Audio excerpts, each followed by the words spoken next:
داليا فرهود صانعة محتوى عراقية مقيمة في ليبيا مع عائلتها منذ عام 1998. تم اختطافها في يوم 1 من شهر شباط عام 2023.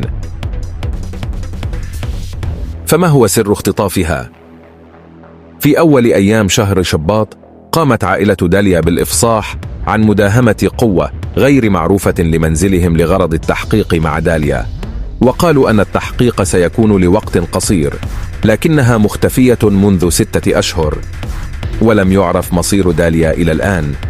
وقال المتحدث الرسمي باسم جهاز الردع أحمد سالم أن داليا ليست مخطوفة كما يروج البعض، بل موقوفة بطريقة رسمية وبعلم من النيابة العامة، مشيرا إلى أن سبب اعتقالها انتهاكها للخصوصية ونشرها محتوى لا يتناسب مع المجتمع الليبي، في حين قالت والدة داليا في وقت سابق أنهم اختطفوها من غير مذكرة إلقاء قبض أو أذن من النيابة. تم اقتيادها بدون امر من النيابه وبدون امر القاء قبض. يعني احنا ظلينا نسالهم وين امر النيابه، هل في شنو الموضوع، فهمونا. ما كان في اجابه على سؤالنا.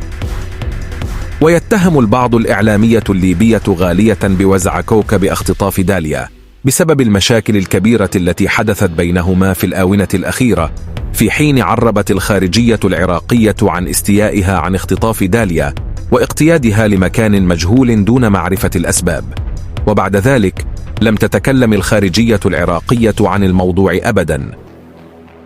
وقالت داليا فرهود في أحد اللقاءات التلفزيونية سابقا أنها عانت من العنصرية والتنمر طيلة هذه السنوات في ليبيا، مما جعلها مستاءة جدا وأغلقت حساباتها مؤقتا.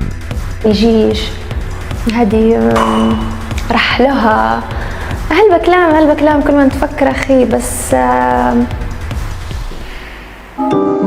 هذا التقرير خاص لحساب نور الحسن الموسوي.